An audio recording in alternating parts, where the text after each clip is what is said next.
साथियों नमस्कार, आप देख रहे हैं भी न्यूज इंडिया। इस वक्त लोकसभा चुनावी दरमियान गांव की तरफ निकले हैं। लोकसभा का चर्चा हर गांव में लोगों के बीच में शुरू हो गया है। आखिरकार देखा जाए तो इन दिनों लोकसभा के अंदर प्रत्याशियों की जो है लिस्ट बड़ा धीरे धीरे खुल रहा है। कहीं बिल्कुल खाली खाली लोकसभा तो कहीं दो दो प्रत्याशी, कहीं सिंगल प्रत्याशी। अब देखा जाए कि ये बलिया लोकसभा में किस पार्टी से कौन प्रत्याशी आते हैं, लेकिन हलचलें बढ़ चुकी है। आइए सीधे बात करते हैं, जानकारी आपको साझा करते हैं। स्वागत है। धन्यवाद। सबसे पहले आपके चैनल को धन्यवाद करता हूं और इस चुनावी सरगर्मी में आपने गांव की तरफ आए, इसके लिए विशेष धन्यवाद है आपको। मेरा नाम नरेंद्र राव गुड्डू, जिला पंचायत सदस्य कासमाबाद द्वितीय वार्ड नंबर 6 और ग्राम सभा मेरा सिवरा है, सातनपुर मेरा घर है, नदी उस पार। ये बताइए कि लोकसभा चुनाव सर पे है और तमाम पार्टी के लोग चुनावी मैदान में चुनाव प्रचार में भी लगे हैं। क्या लग रहा है कि लोकसभा बलिया का क्या माहौल रहेगा?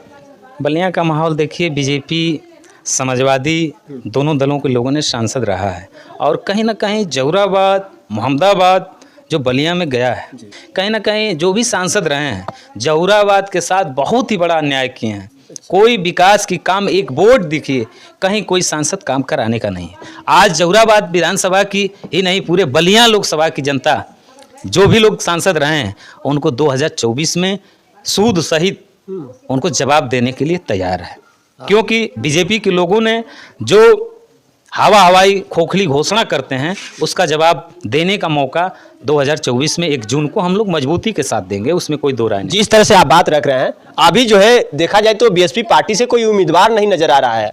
सर 1 जून को चुनाव है, लास्ट चरण में चुनाव है हम लोगों को, और हम लोग की नेता आदरणीय बहन जी ये तय करेंगी, जिस दिन तय करेंगी उसी दिन हम लोग उस प्रत्याशी के लिए चलना शुरू कर देंगे। हालांकि हम लोग हर दिन काम करते हैं बहुजन समाज पार्टी के कार्यों को आगे बढ़ाने के लिए। हम लोग दिन रात मेहनत करने वाले कार्यकर्ता, एक छोटे सिपाही हैं। और रही बात प्रत्याशी की, प्रत्याशी ऐसा चयन होगा कि बलिया लोकसभा और गाजीपुर दोनों लोकसभा से इस पूर्वांचल की सभी सीटों पर बहुजन समाज पार्टी की फोकस है। इस बार पूर्वांचल की सभी सीटों पर दलित, पिछड़े, अल्पसंख्यक, सर्व समाज के लोगों ने एक मन बना चुके हैं कि बीजेपी की सरकार 2014 से लेकर 2019 से लेकर ये 2024 का चुनाव होने वाला है। दोनों बार देश को सबसे बड़ा धोखा मिला है। 2 करोड़ नौकरी, 15 लाख रुपया, कानून व्यवस्था और सभी में युवाओं को लेकर, किसानों को लेकर, खिलाड़ियों को लेकर सभी लोगों को धोखा के सिवा कुछ मिला नहीं है। और इस समय इस देश को बचाना है तो सही मायने में बहन जी को लाना होगा। इस देश की प्राइम मिनिस्टर अगर बहन जी बनती हैं तो सही मायने में करोड़ों करोड़ों युवाओं को नौकरी, किसानों को सम्मान, मजदूरों को सम्मान, सर्व समाज का सम्मान, सभी वर्गों का सम्मान, सभी लोगों के लिए जन कल्याण योजना लागू बहुजन समाज पार्टी करेगी। और बहुजन समाज पार्टी की जब उत्तर प्रदेश में 4-4 बार सरकार रही है, सर्व समाज के लोगों को काम करके दिखाया गया है। गांव से लेकर शहरों से लेकर हर जगह काम किया गया है। ये कोई बनावटी नहीं है और एक समाज के लिए नहीं, सर्व समाज के लोगों के लिए कार्य किया गया है। और बहुजन समाज पार्टी वो नर्सरी है जो 1965 में जब मान्यवर मसीहा कांसीराम ने 1965 में पूना के धरती पर अपने साइंटिस्ट पर IAS लेवल की नौकरी को छोड़कर आए, तो उन्होंने पूरे पूना महाराष्ट्र में आंदोलन किया आरपीआई को बचाने के लिए। उसके बाद देखे कि वहां की स्थितियां परिस्थितियां नहीं थी, तो चंद चालाक लोगों ने, जो मनवादी सोच के रखने वाले हैं, जो उत्तर प्रदेश मनवाद का गला है, उसको पकड़े और उत्तर प्रदेश में संगठन balm safe DS4 Bahujan Samaj party की स्थापना करके उत्तर प्रदेश में 4-4 बार सरकार बनाई। और 4-4 बार सरकार बनाने में उन्होंने, जब बहुजन समाज पार्टी का स्थापना 1984 में किया, 14 अप्रैल 1984 में, उस समय दलितों, पिछड़ों, एक प्रधान पद के बारे में नहीं जानते थे। उस समाज के लोगों को विधायक से लेकर, सांसद से लेकर मंत्री तक बनाने का अगर किसी पार्टी ने काम किया है तो बहुजन समाज पार्टी ने किया है। मुझे गर्व होता है कि हम लोग ऐसे पार्टी में काम करते हैं जिन पार्टी के मसीहा मान्यवर श्री कांसीराम साहब ने अपने पूरे जीवन को कुर्बान कर दिया।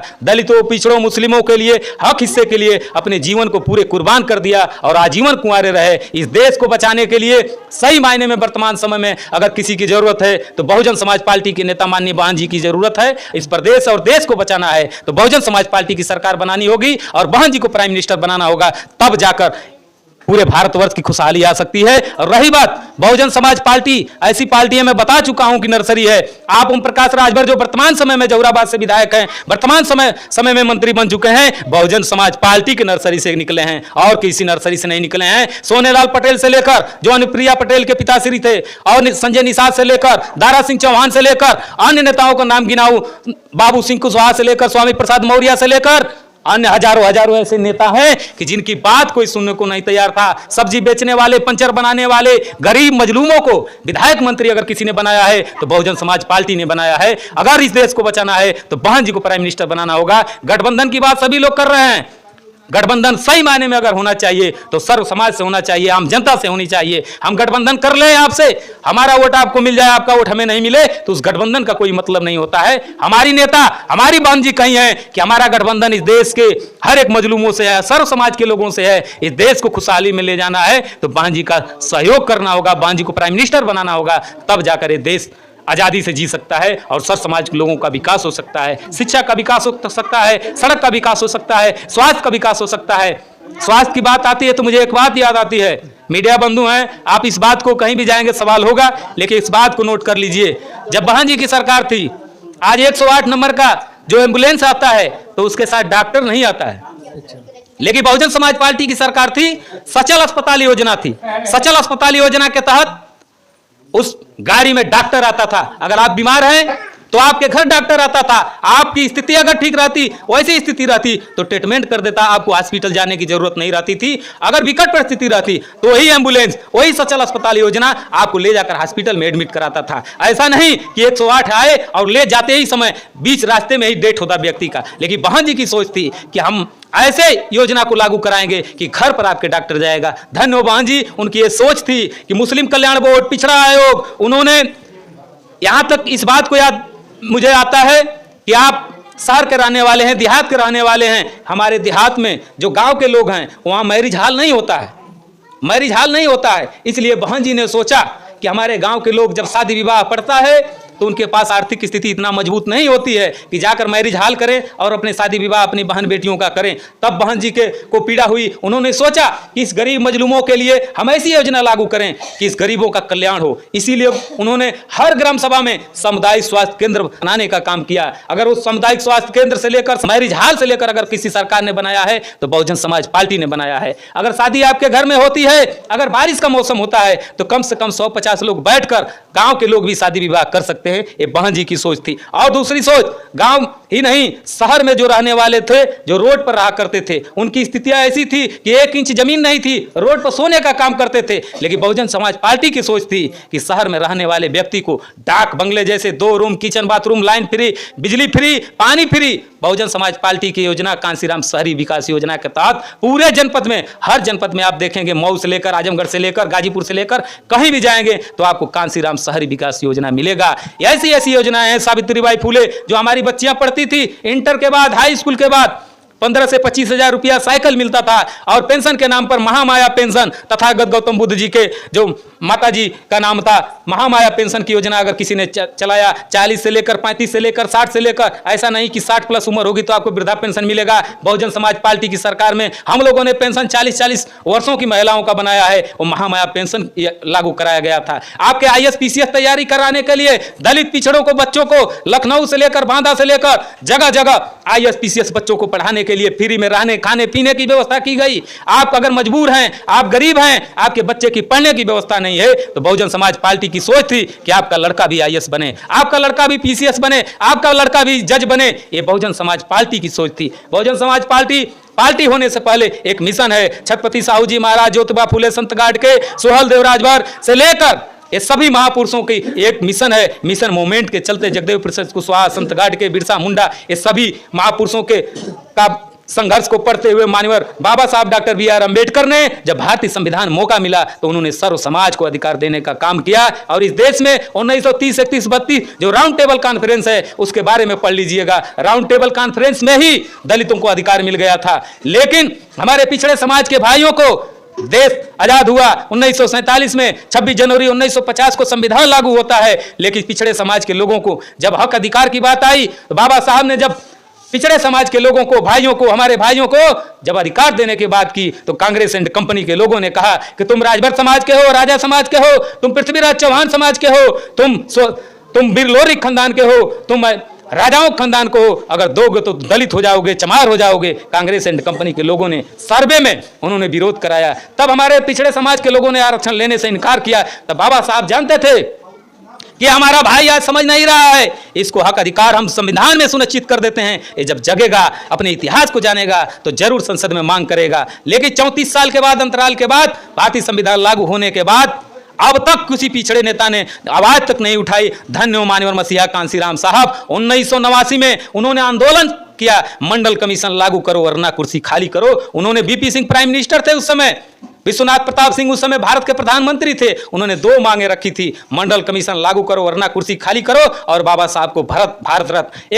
31 मार्च 1990 को मंडल कमीशन लागू होता है, उसमें 27% पिछड़ी जात को आरक्षण मिलता है और किसी की देन नहीं। कश्मीर से कन्याकुमारी तक माननीय मसीहा कांसीराम साहब ने साइकिल यात्रा किया और पूरे देश में तहसील, थाना, जिला उन्होंने आंदोलन किया, पिछड़े के आरक्षण के लिए उन्होंने आंदोलन किया। तब जाकर मंडल कमीशन लागू हुआ। और जिस जनपद में आप खड़े हैं, जनपद गाजीपुर है, मुझे गर्व होता है कि मैं उस जनपद से हूं कि मंडल कमीशन लागू कराने के लिए, पिछड़ी आरक्षण को लागू कराने के लिए हमारे दलित समाज के जोगा मुसाई मोहम्मदाबाद में पड़ता है। दलित समाज के बेटों ने अपने प्राणों की देकर पिछड़े समाज के लोगों को आज 27% आरक्षण अगर मिलती है तो बहुजन समाज पार्टी की देन है और किसी के देन नहीं है। मैं आम जनता, पूरे देशवासियों से निवेदन करना चाहता हूं, आपको अगर वोट देने का अधिकार है, वोट अगर देना चाहते हैं, सही मायने में आप देश को आगे बढ़ाना चाहते हैं, तो मान्यवर साहब की पार्टी है भान कुमारी मायावती जी आज मान्यवर साहब के मिशनों को लेकर चल रही हैं। वो भी आजीवन कुंवारी रहकर इस देश को आगे बढ़ाने के लिए, दलित, पिछड़ों, मजलूमों के लिए, मुस्लिमों के लिए, सर्व समाज के लिए उन्होंने आजीवन कुंवारी रहकर इस देश को आगे बढ़ाना चाहती हैं। और मंडल कमीशन लागू कराकर 27% अगर किसी पार्टी की देन है तो बहुजन समाज पार्टी की देन है। अगर पिछड़ी जात को अगर वोट देना है,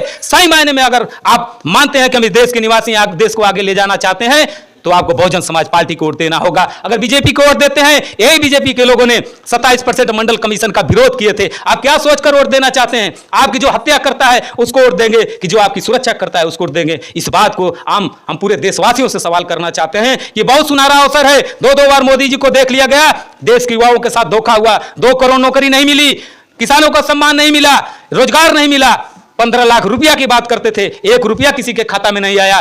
5 किलो सड़े गेहूं की मैं बात करने नहीं आया हूं। इस बात को मैं मीडिया साथियों में बताना चाहता हूं कि बहन जी की जब सरकार थी तो 1,08,088 सफाई कर्मचारी की भर्ती होती है। लोग खोखले वादा करते हैं कि सफाई अभियान बहुजन समाज पार्टी की सरकार थी तो हर गांव में सफाई कर्मचारी की नियुक्ति होती है, हर गांव में 1-1 पुलिस का भर्ती होता है लड़का, तो कहीं ना कहीं बहुजन समाज पार्टी की सोच थी। 1 लाख की भर्तियां 22 से 24 लाख अगर किसी ने सरकार में दिया है तो बहुजन समाज पार्टी ने दिया है। युवाओं को रोजगार, किसानों को सम्मान, दलितों को, पिछड़ों को, मुस्लिमों को, सर्व समाज को अगर किसी ने सम्मान दिया है तो बहुजन समाज पार्टी ने सम्मान दिया। लेकिन इतना सारे जो बात आप बता रहे हैं, लेकिन फिर भी जो है बीएसपी का चर्चा नहीं है और ना ही बीएसपी का कोई जो है इस पूर्वांचल में कहीं अस्तित्व भी है। सर, पहली बात चर्चा की बात किए तो बहुजन समाज पार्टी है, जान लीजिए, आप भी जानते हैं भली बात, बहुजन समाज पार्टी देश की सबसे बड़ी 3री नंबर की पार्टी है और चर्चा पूरे देश में है। लेकिन इन दिनों देखा जा रहा है कि डबल इंजन की सरकार जो बीजेपी की है वो ट्रिपल इंजन बनाने की दावा कर रही है, 400 पार का भी नारा लगा रही है। देखिए सर, कांग्रेस की बहुत लंबी सरकारें चली है,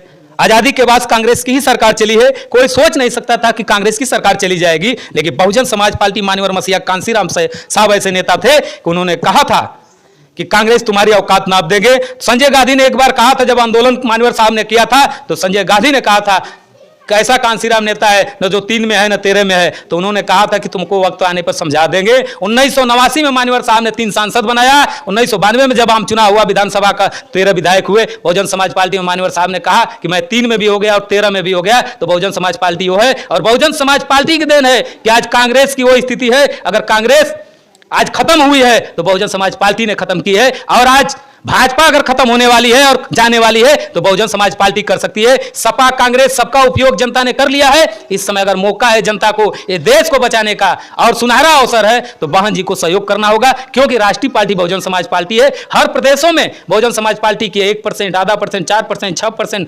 12%, 13%, 22%, 24%, 27% वोट मिला है। इसलिए बहुजन समाज पार्टी सबसे बड़ा विकल्प है। मोदी का मुकाबला अगर कोई करने वाली नेता है तो आदरणीय बहन जी हैं और कोई विकल्प। इस समय गठबंधन की भी बातें चल रही है। बीजेपी के सांसद यहां 2 बार रह चुके हैं, सभी लोग भली बात जान चुके हैं, कितना काम हुआ है सभी लोग जान चुके हैं। जनता को काम चाहिए, सम्मान चाहिए, इसलिए जनता ने बलिया लोकसभा से, खास तौर से बलिया लोकसभा में जहुराबाद विधानसभा आता है और सभी विधानसभा के लोगों ने यह मन बना लिया है कि इस बार मुंह तोड़ जवाब दिया जाएगा और बहुजन समाज पार्टी का सांसद इस लोकसभा से इस बार जाएगा, इसमें तय है। बहुजन समाज पार्टी का आम कोई भी प्रत्याशी है, हमें प्रत्याशी से कोई लेना देना नहीं है। हमारा नेता जैसा भी प्रत्याशी चयन करेंगी हम लोग उनके साथ कदमों से कदमों मिलाकर चलेंगे और एक एक वोट मांगने के लिए हर बूथ पर जाएंगे, हर लोगों से मिलेंगे और बहुजन समाज पार्टी के सांसद बनाकर रहेंगे। चलिए बहुत बहुत धन्यवाद। आपने देखा खास ग्राउंड जीरो से खास बातें विधानसभा जोराबाद अंतर्गत। तो आज खास लोकसभा चुनाव को लेकर हमने चर्चा किया। फिलहाल इस वक्त के लिए इतना ही। नमस्कार।